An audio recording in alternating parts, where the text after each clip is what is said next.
Hi! In this video, I will start a story about how the different races of the Star Wars universe did not accept the unlikable inhabitants of other worlds and what it led to. If you like what I do on this channel, you can help the channel by subscribing, commenting, or donating on Patreon. Links you will find in the description under the video. Xenophobia has existed in society for tens of thousands of years. Early it was considered a norm, but due to the processes of globalization, the problem of overcoming it has become very important. The worlds of the Star Wars universe have not been spared from this problem. I condemn any manifestation of xenophobia and racism, but still this topic is quite interesting, so I will proceed to its consideration. In the Star Wars universe, which was populated by a large number of races due to anatomical or cultural differences, it was impossible to avoid xenophobia, which led to bloody confrontations. Xenophobia has been manifested by all nations of the galaxy, and the terms speciesism and xenocentrism exist to describe this phenomenon. To avoid confusion, I will use only one term, xenophobia. Before I begin, I should note that xenophobia and nationalism were not always a flaw in society, foreign policy, or a sign of backwardness. For a state or a planet inhabited by members of one race, xenophobia could be a shield that protected local cultural traditions from outside influence. It was xenophobia that made it possible to divide everyone into our own and strangers, into civilized and barbarians. Xenophobia in the galaxy has always been there. The most famous example of xenophobia in Star Wars is the Galactic Empire. While it was not on a massive scale in the Empire, nor was it as violent as in other nations. Xenophobia in the Empire dates back to the Clone Wars, when the Separatists were largely supported by the planets of the Middle and Outer Rings. These regions were home to more non-human races in the core or inner ring worlds. The reason for the non-human races to side with the Confederacy of Independent Systems was the Supreme Chancellor's policy, which made the non-human races see the Republic and the human race as the cause of everything bad. The leadership of the Confederacy of Independent Systems was mostly made up of non-human races. The Separatist leaders had old scores to settle with the Republic. For example, the Republicans had forced the Korrivars off the planet Korriva in the Inner Ring, and the neutrality of Geonosis had been violated by the Jedi.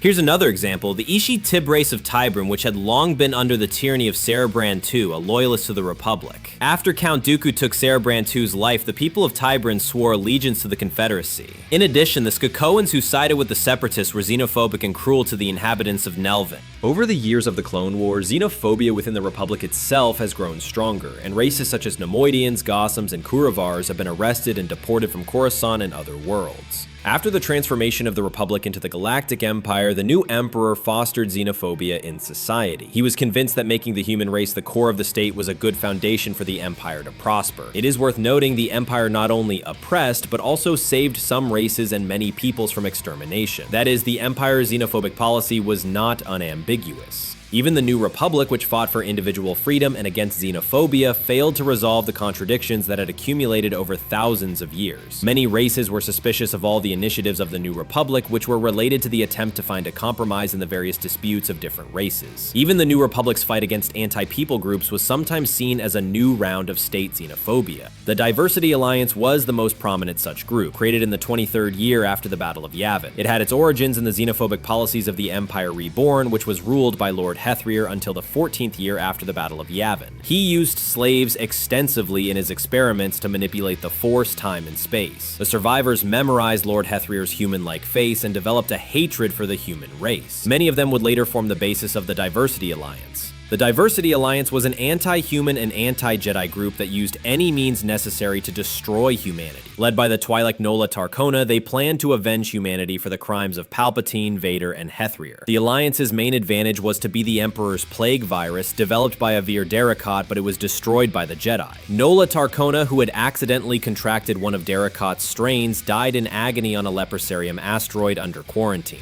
A prime example of many races' distrust of the New Republic's tolerance was the invasion of the Yuuzhan Vong. Some non-human races felt that the invasion was a just retaliation. Also in the Sith Empire under the rule of Emperor Vitiate, xenophobia was considered the norm. For a long time, only two races were considered full-fledged and had civil rights: humans and pure-blooded Sith. The Twi'leks, Sabraks, and some other races that were taken over by the Sith were considered slaves and were oppressed. It was only during the Great Galactic War that the Sith Order began to accept into its army all beings with the gift of the Force, regardless of race. Xenophobia has done great damage to imperial diplomacy. Where the Republic easily succeeded in negotiating with non-human races, the Sith failed because of their xenophobia.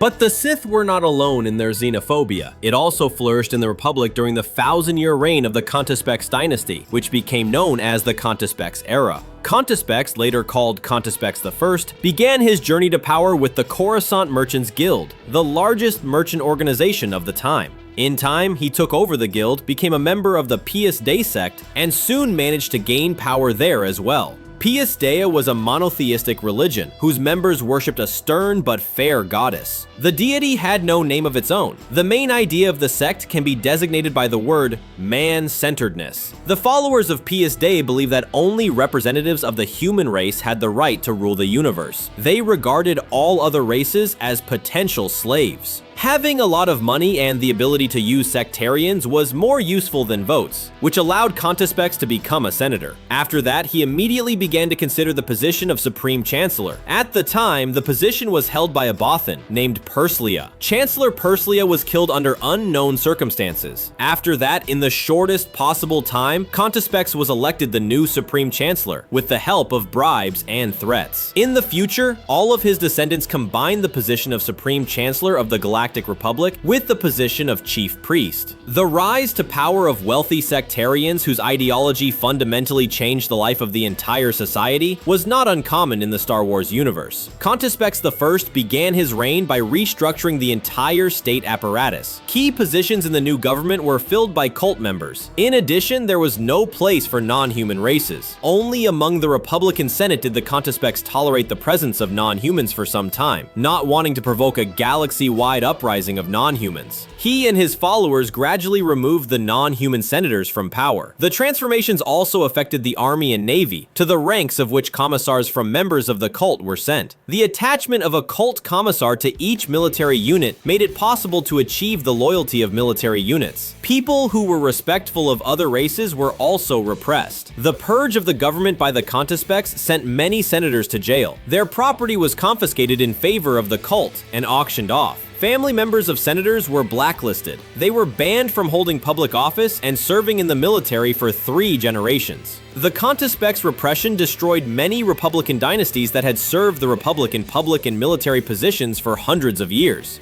The political and military transformation lasted 22 years. To consolidate its success, unite society on the basis of xenophobia, and expand its territory, Kispex launched the first Pius Dei Crusade. The Crusade was a large-scale war against the Hutt Empire. It was the largest state of the time, occupying a vast territory in the middle and outer rim with some territory in the expansion region. Formally, the Hutt Empire did not exist at that time, but the Hutt state was still a powerful multinational empire.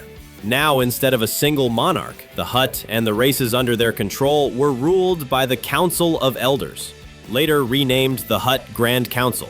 The sectarians attacked the Hutts from several directions at once. 6 fleets and armies stormed the Hutt border worlds, but Kispex overestimated the capabilities of his army. The Hutts were able to withstand the first onslaught and defend their holdings. The first Pius Dei Crusade was followed by the second and third Crusades, started by the son of the Supreme Chancellor, Kispex II. In total, 34 Crusades were carried out in the Pius Dei galaxy. 34 times the Republic sent its army and navy against non-human races. Localized wars numbered in the thousands. During the Crusades, many peoples were subjected to genocide, greatly reducing the population of many worlds, and some races were wiped out completely. For example, the victims of the 23rd Crusade were the Bothans and Lanniks. The 15th Crusade was directed against the Baragwins, who were known for their magnificent developments in weapons and military technology. The 7th Crusade was directed against the Zabraks and some other races that lived in the Glyth sector and its surrounding regions. The Jedi did not intervene until the end of the era, during the reign of Kispex XIX. During this period, the religious teachings of Pius Dei split into 2 factions. The Orthodox believers continued to hold xenophobic views, destroying and enslaving all races that failed to resist them. They were opposed by the Renunciates. This was a large group of believers who practiced a milder version of the teachings of Pius Dei, which changed under the influence of the Jedi and the peace-loving Ka-Mesi race. The Jedi, through their influence, wanted to provoke a split among the believers and weaken the ideology of the Republic. A split among the cultists led to a widespread civil war. Its causes, in addition to xenophobia, were a split in Pius Dei and the 7th Alsacan War. The Alsacan War was the most serious and final blow to the despotism of the Kispex dynasty. The war ended at the Battle of Uquine. The loyal squadrons of the Republic fleet were fought against the loyal squadrons of the Alsacan fleet, squadrons of the Forsaken and the Jedi. During the battle, a squad of Jedi managed to break through to the Flame of Synthara flagship and capture Kispex the 19th. The loss of the ruler led to chaos in the army and defeats in the war. The Supreme Chancellor was taken to Kamas and sentenced to life imprisonment without contact with the outside world. The new ruler of the Galactic Republic was Beal Ductavis, Grand Master of the Jedi Order. Thus, 1,000 years of religiously motivated xenophobia is over.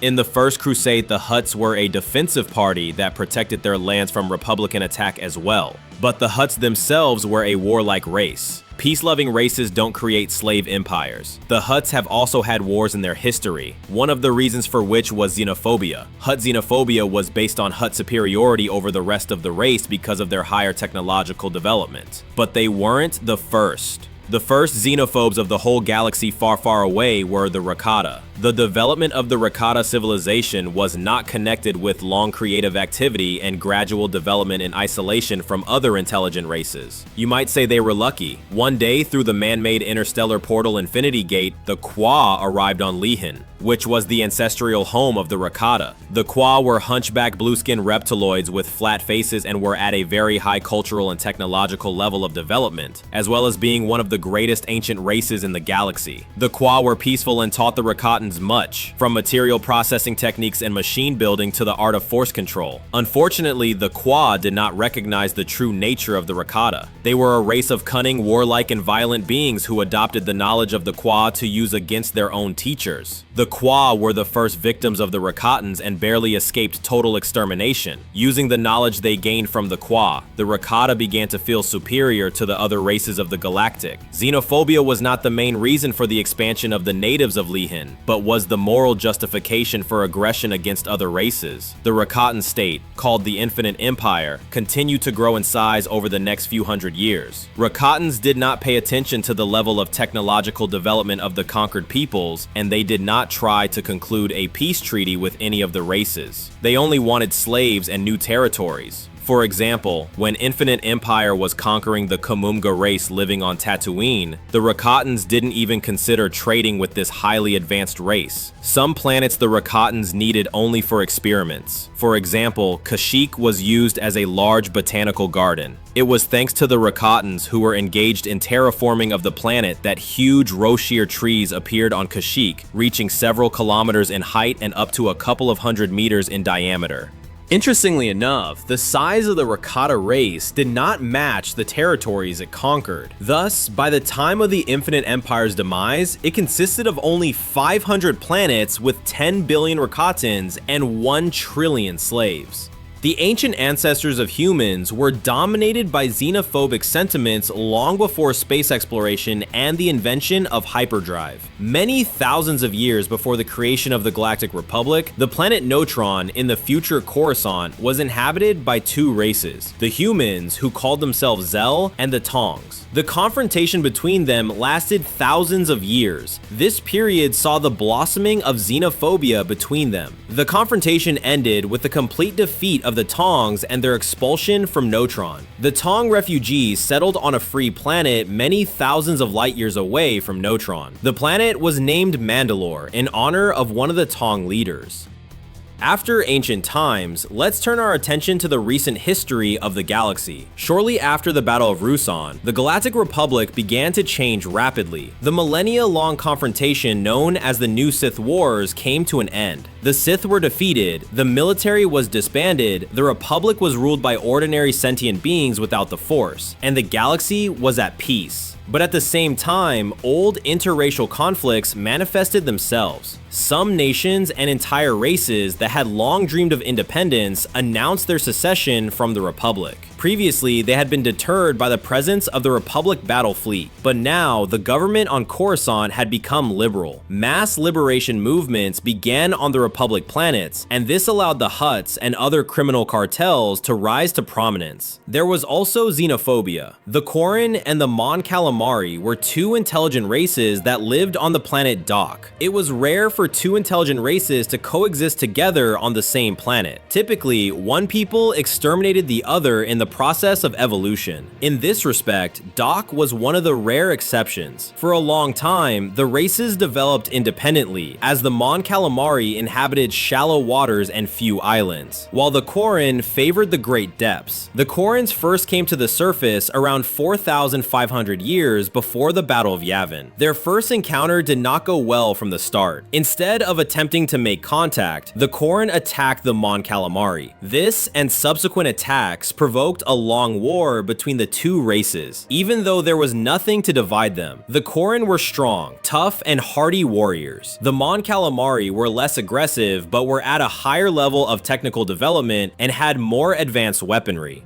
After their victory, the Mon Calamari did not exterminate the Quarren race. Instead, the Mon Calamari took several hundred young Quarrens and raised them in their culture, teaching them their traditional sciences, ethics, and arts. When the young Quarrens grew up, the Mon Calamari returned them to their homeland, turning the children of their enemies into like-minded people.